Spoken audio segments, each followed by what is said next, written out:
Hello, welcome back to Learnino. Let എക്സാമിന്റെ PYQ series ആണ്. So ഈ വർഷം ലെറ്റ് എക്സാമിന് പ്രിപ്പയർ ചെയ്യുന്നവർക്കായിട്ട് നമ്മൾ മുൻവർഷ ചോദ്യങ്ങളാണ് ഈ ഒരു സീരീസിൽ ഡിസ്കസ് ചെയ്യുന്നത്. സോ ഇന്ന് ഇലക്ട്രിക്കൽ ആൻഡ് ഇലക്ട്രോണിക്സിൽ നിന്ന് ചോദിച്ചിട്ടുള്ള ക്വസ്റ്റ്യൻസ് ആണ്. ഓക്കെ, സോ ഏകദേശം എങ്ങനെയാണ് ക്വസ്റ്റ്യൻസിന്റെ പാറ്റേൺ എന്നുള്ളത് നിങ്ങൾക്ക് അറിയാനായിട്ട് സാധിക്കും. അതിനനുസരിച്ച് നിങ്ങളുടെ പ്രിപ്പറേഷൻ ചെയ്യാം. ഓക്കെ, അപ്പൊ നമുക്ക് ക്വസ്റ്റ്യൻസ് നോക്കാം. Okay, first one, nodal analysis is primarily based on options തന്നിരിക്കുന്നത് Kirchhoff voltage law, Kirchhoff law and Ohm's law. അപ്പൊ നമുക്കറിയാം മെഷ് അനാലിസിസും നോഡൽ അനാലിസിസും ഒക്കെ ചെയ്യുന്നത് ഏത് ലോയിനെ ബേസ് ചെയ്തിട്ടാണ് എന്നുള്ളതാണ് നമ്മൾ പഠിച്ചിട്ടുള്ളത്. അപ്പൊ ഇവിടെ നോഡൽ അനാലിസിസ് ഏതിനാണ്? അപ്പൊ നമുക്ക് രണ്ട് ലോസ് ആണ് അല്ലെ, കിർച്ചോഫ് ലോയിലുള്ളത് KCL ഉണ്ട്, KVL ഉണ്ട്. അപ്പൊ നോഡൽ അനാലിസിസ് മെയിൻലി KCL നെ ബേസ് ചെയ്തുകൊണ്ടാണ്. പിന്നെ ശരിക്കും KCL നും ഓംസ് ലോവും അവിടെ വരുന്നുണ്ട്, പക്ഷെ നമുക്ക് പ്രൈമർലി ബേസ്ഡ് ഓൺ നമുക്ക് എന്ത് തന്നെ പറയാം, KCL തന്നെ പറയാം. So option C is the correct answer. Next one, the law which explains the principle of electromagnetic induction. Option തന്നിരിക്കുന്നത് Ohm's law, Faraday's law, Kirchhoff's law and Coulomb's law എന്നുള്ളതാണ്. അപ്പൊ electromagnetic induction ഏത് law base ചെയ്തുകൊണ്ടാണ്? Ohm's law ആണോ? അല്ല. Kirchhoff law അല്ല, Coulomb's law അല്ല. It is on Faraday's law. നമ്മൾ Faraday's law of electromagnetic induction എന്നാണ് പറയുന്നത്. അപ്പൊ option B. Next, what is the unit of inductance? ഇൻഡക്ടൻസിന്റെ യൂണിറ്റ് ഏതാണെന്നാണ്? Option farad, henry, ohm, tesla. അപ്പൊ നമുക്ക് ഫാരഡ്സ് എന്ന് പറയുന്നത് എന്തിന്റെ യൂണിറ്റ് ആണ്? കപ്പാസിറ്റൻസിന്റെ യൂണിറ്റ് ആണ്. ഹെൻറി എന്ന് പറയുന്നത് ഇൻഡക്ടൻസിന്റെ യൂണിറ്റ് ആണ്. ഓം എന്ന് പറയുന്ന റെസിസ്റ്ററിന്റെ യൂണിറ്റ് ആണ്.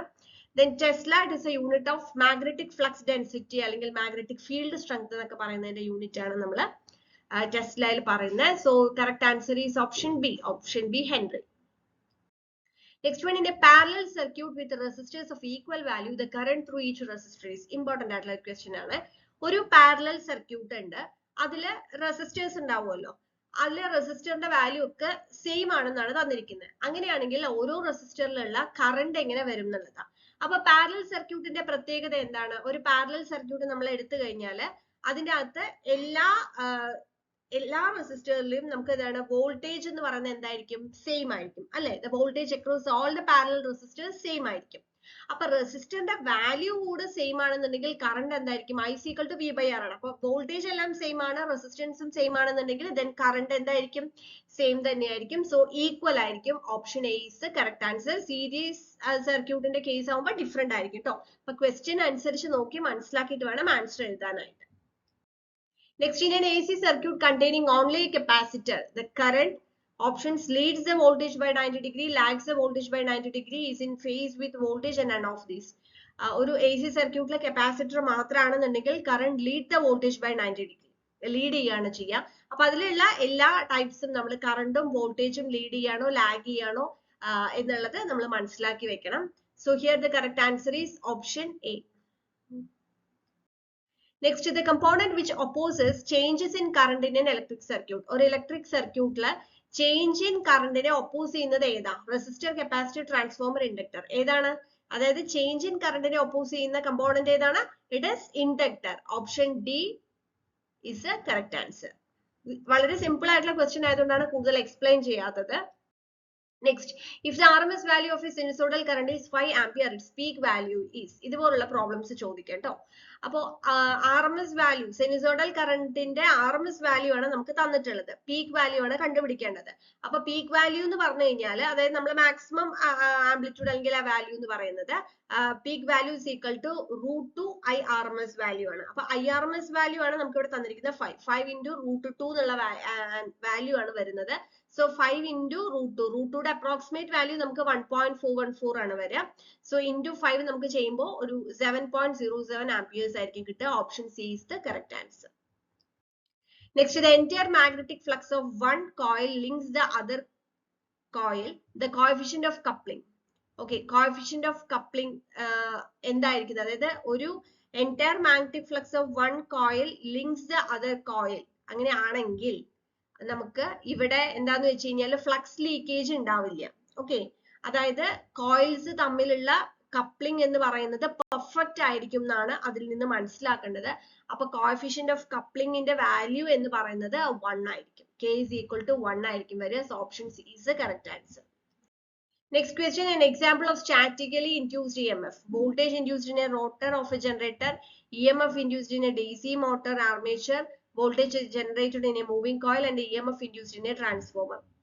Statically induced EMF-ന് ഇതിൽ എക്സാമ്പിൾ ആയിട്ട് വരുന്നത് എയും ബിയും സിയും ആയിരിക്കില്ല. കാരണം ഒന്ന് ജനറേറ്റർ, ഒന്ന് മോട്ടറിന്റെ കേസും, മൂന്ന് മൂവിംഗ് കോയിലിൽ വോൾട്ടേജ് ജനറേറ്റ് ചെയ്യുന്ന കേസുമാണ് പറയുന്നത്. അപ്പോൾ ട്രാൻസ്ഫോമറിൽ ഇൻഡ്യൂസ് ചെയ്യുന്ന EMF ആണ് വരിക. Option D is the correct answer. Next one, the MMF in a magnetic circuit is given by. MMF എന്ന് പറഞ്ഞാൽ എന്താണ്? Magnetomotive force ആണ്. So MMF is equal to N into I. N cross I എന്നാണ് വരിക. The number of turns in the coil into current flowing through the coil is the correct answer. So correct from the options, option B is the correct answer. Next one, a series AC circuit has resistance R is equal to 4 ohm and XL is equal to 5 ohm. Okay. So it will be expressed in rectangular form എങ്ങനെയാണ് നമുക്ക് represent ചെയ്യാൻ പറ്റുക എന്നുള്ളതാണ് ചോദിക്കുന്നത്. Inductive reactance ആണ് കേട്ടോ ഇവിടെ തന്നിരിക്കുന്നത്, 5 ohm XL ആയിട്ട് തന്നിരിക്കുന്നത്. So in rectangular form we can represent it as 4 plus J5 ohms. Okay, 5 J ohms. അതായത് rectangular formന്റെ representation നമുക്ക് വരുന്നത് ഓപ്ഷൻ സി ആയിട്ടാണ് വരുന്നത്. Next, reactive power in AC circuit is measured in. Reactive power in AC circuit, it is measured in volt amps reactive. VAR ആയിട്ട് volt amperes reactive ആയിട്ടാണ് represent ചെയ്യുന്നത്. Option A. Next, algebraic voltage is given by V is equal to 200 sin 314 t. Its peak value. Peak value കണ്ടുപിടിക്കണം. അപ്പോൾ standard ആയിട്ടുള്ള sinusoidal form എന്ന് പറഞ്ഞാൽ V is equal നമ്മൾ V peak sin omega t എന്ന് പറയും. അപ്പൊ ഇവിടെ ഒമേഗയാണ് 314, അത് ആംഗുലർ ഫ്രീക്വൻസി ആണ് തന്നിരിക്കുന്നത്, റേഡിയൻസ് പെർ സെക്കൻഡിലാണ് തന്നിരിക്കുന്നത്. അപ്പോൾ നമുക്ക് എന്താണ് ചെയ്യേണ്ടത്? ഇതിനകത്ത് നിന്ന് നമുക്ക് പീക്ക് വാല്യൂ ആണ് കണ്ടുപിടിക്കേണ്ടത്. അപ്പോൾ പീക്ക് വാല്യൂ എന്ന് പറയുന്നത് എന്തായിരിക്കും? ആ ഇക്വേഷനിൽ നിന്ന് ജസ്റ്റ് എടുത്ത് എഴുതണം, അത്രേ ഉള്ളൂ. ആ 200 എന്നുള്ള വാല്യൂ ആണ് ഇവിടെ പീക്ക് വാല്യൂ ആയിട്ട് ഉദ്ദേശിക്കുന്നത്, വേറെ ഒന്നുമില്ല. So option D is the correct answer. Next one, the algebraic sum of instantaneous phase voltages in a three-phase circuit is equal to. ഒരു 3-phase സർക്യൂട്ടിലെ ഇൻസ്റ്റന്റേനിയസ് ഫേസ് വോൾട്ടേജിന്റെ ആൽജിബ്രിക് സം എന്ന് പറയുന്നത് അത് 0 ആയിരിക്കും അല്ലെ. Option A is the correct answer. Next, in A delta connection the line current എങ്ങനെയാ വരിക? IL. Line current IL is equal to √3 I phase ആണ് അല്ലെ വരിക. √3 times the phase current ആണ് വരുന്നത് ഡെൽറ്റ കണക്ഷനിൽ. Option B is correct answer. So star കണക്ഷനിലും delta കണക്ഷനിലും എങ്ങനെയാ വരിക? ലൈൻ കറണ്ടും ഫേസ് കറണ്ടും തമ്മിലുള്ള റിലേഷൻ മനസ്സിലാക്കി പഠിച്ചു വെക്കുക. Next, major portion of the current in an intrinsic semiconductor is caused by valence band electron, conduction band electron, holes in the valence band and thermally generated electron. Intrinsic semiconductor major portion of the current thermally generate electron ആയിരിക്കും. So option D is the correct answer. Next, the most commonly used semiconducting material in the electric devices: silicon, germanium, copper, carbon. ഏറ്റവും കൂടുതൽ നമ്മൾ use ചെയ്യുന്ന semiconductor material silicon ആണ്. Option A. Next, for a silicon diode, the value of forward biased voltage, typical value എന്ന് പറയുന്നത് silicon ഡയോഡിന്റെ forward biased voltage എന്ന് പറഞ്ഞാൽ 0.7 വോൾട്ട് ആണ് വരിക. ജർമീനിയത്തിനാണ് 0.3 വോൾട്ട് വരുന്നത്. That means must be greater than 0.7 volt. So option B is the correct answer. Next, the width of depletion layer of a PN junction decreases with light doping, increases with heavy doping, increases under reverse bias and is independent of the applied voltage. So PN junction depletion layer ന്റെ width എന്ന് പറയുന്നത് reverse bias നമ്മൾ ആവുന്ന സമയത്ത് എന്തായിരിക്കും? ആ depletion layer നമ്മൾ അതിന്റെ വിത്ത് ഇൻക്രീസ് ചെയ്തുകൊണ്ടിരിക്കുകയാണ് ചെയ്യുക അല്ലെ. So option C is the correct answer. Next one, the emitter of a transistor is generally doped heavily. Emitter നമ്മൾ ഹെവിലി ഡോപ്പ് ചെയ്യും. കാരണം എന്താന്ന് വെച്ച് കഴിഞ്ഞാൽ it has to supply the charge carriers അല്ലെ. എമിറ്ററിൽ നിന്ന് എമിറ്റ് ചെയ്യുകയാണ് ചെയ്യുക, അതുകൊണ്ടാണ് അതിന് ആ പേര് വന്നിരിക്കുന്നത്. സോ എന്തുകൊണ്ടാണ് അങ്ങനെ ഹെവിലി ഡോപ്പ് ചെയ്തിരിക്കുന്നതെന്ന് വെച്ച് കഴിഞ്ഞാൽ it has to supply the charge carriers. Option B is the correct answer. Next, for a properly biased NPN transistor, most of the electron from the emitter recombines with the holes in the base, recombines in the emitter itself, pass through the base to the collector, are stopped by the junction barrier. So it pass through the base to collector. ഒരു NPN transistor നമ്മൾ properly bias ചെയ്ത് കഴിഞ്ഞാൽ എമിറ്ററിൽ നിന്ന് electrons ബേസിലൂടെ പോയിട്ട് കളക്ടറിലേക്ക് reach ചെയ്യാണ് ചെയ്യുക. So option C is the correct answer. Next, avalanche breakdown is primarily dependent on the phenomenon of collision, doping, recombination and ionization. ഇതില് കൊളീഷനും അയണൈസേഷനും വരും. രണ്ട് ഓപ്ഷനും ഈക്വലി കറക്റ്റ് ആയിട്ടാണ് വരുന്നത്. Silicon is preferred for the manufacturing of cyanide because it is relatively cheap, has higher temperature and current capacity, needs lower doping level, has lower breakdown voltage. It has high temperature and current capacity. Option B is the correct answer. Next, Zener diodes are used primarily as voltage regulator, rectifier, oscillator, amplifier. Zener diode നമ്മൾ primarily use ചെയ്യുന്നത് voltage regulators ആയിട്ടാണ്. So option A is the correct answer. Next, the basic reason for a full wave rectifier having twice the efficiency of half wave rectifier. Half wave rectifier twice efficiency ആണ് full wave rectifier. Main reason എന്തായിരിക്കും? അതായത് ഇവിടെ നമ്മൾ രണ്ട് half സൈക്കിളിലും ഒരേപോലെ use ചെയ്യുന്നത് അല്ലെ. Half wave റെക്ടിഫയറിലാണെന്നുണ്ടെങ്കിൽ നമുക്ക് ഓരോ ഡയോഡ് എങ്ങനെയാണോ നമ്മൾ വെച്ചിരിക്കുന്നത് ഒന്നിലേക്ക് പോസിറ്റീവ് അല്ലെങ്കിൽ നെഗറ്റീവ് ഹാഫ് സൈക്കിൾസ് മാത്രമാണ് നമ്മൾ യൂസ് ചെയ്യുന്നത്. പക്ഷേ ഫുൾ വേവ് റെക്ടിഫയറിന്റെ കേസിൽ നമുക്ക് രണ്ട് ഹാഫ് സൈക്കിൾസും ഒരേപോലെ നമ്മൾ യൂട്ടിലൈസ് ചെയ്യുന്നതുകൊണ്ടാണ് എഫിഷ്യൻസി ട്വൈസ് ആയിട്ട് വരുന്നത്. So option C is A correct answer.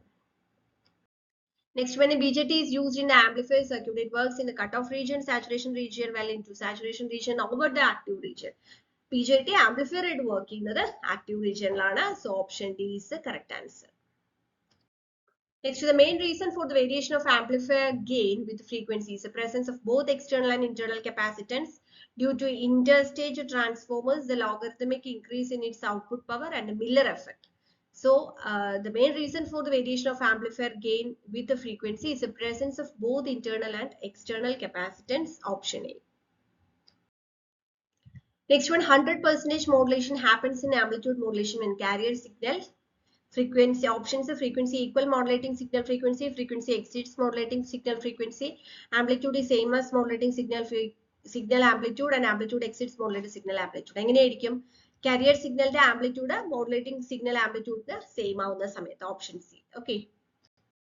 Next, the main disadvantage of frequency modulated transmission is high static noise, limited line of sight range, expensive equipment and adjacent channel interference, limited line of sight range. Option B. And last question, in amplitude modulated wave, the 100% modulation with 100% modulation, each sideband carries how much amount of the total transmitted power?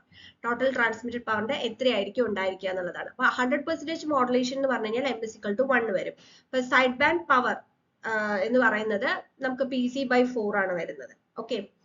And നമുക്ക് ഓരോ side ബാൻഡിലും 1/4 of the carrier power ആയിരിക്കും ഉണ്ടാവുക. അപ്പൊ total side band power എന്ന് പറഞ്ഞാൽ PC/2 ആണ് വരുന്നത്.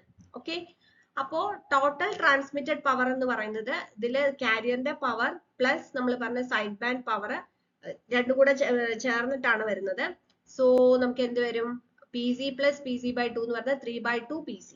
ഓക്കെ. ഇനി ഈ ഓരോ സൈഡ് ബാൻഡിന്റെയും ഫ്രാക്ഷൻ എന്ന് പറയുന്നത് ടോട്ടൽ പവറിൽ എത്രയായിരിക്കും വരിക? അതായത് PC/4 ആണ് side band power per side band എന്ന് പറയുന്നത്. അപ്പൊ ഈ പറഞ്ഞ PC/4 ഡിവൈഡഡ് ബൈ 3/2 PC ആണ് വരുന്നത്. സോ ഇത് നമ്മൾ ഇത് ക്യാൻസൽ ചെയ്ത് പോകുമ്പോൾ 1/6 ആണ് വരിക. ഓക്കെ. അത് കൃത്യമായിട്ട് മനസ്സിലാക്കുക. അതായത് side band power per side band എന്ന് പറയുന്നത് കാരിയർ പവർ ബൈ 4 ആണ് വരുന്നത്. അപ്പൊ ഓരോ സൈഡ് ബാൻഡിലും 1/4 ഓഫ് ദ കാരിയർ പവർ വരും. അപ്പൊ ടോട്ടൽ സൈഡ് ബാൻഡ് പവർ എന്ന് പറയുന്നത് PC/2. അപ്പൊ total transmitted power PC plus PC/2 വരും. That is 3/2 PC. അപ്പോൾ ഓരോ സൈഡ് ബാൻഡും എത്രയാണെന്നാണ്, how much amount of the total transmitted power ആണ് എന്നാണ് ചോദിച്ചിരിക്കുന്നത്. അപ്പോൾ each side band carries 1/6 of the total transmitted power. So correct answer is 1/6. Option B is the correct answer. Okay. ഇതേപോലെ ബാക്കിയുള്ള സബ്ജക്ട്സ് നമ്മൾ ഡിസ്കസ് ചെയ്യാം. Thank U.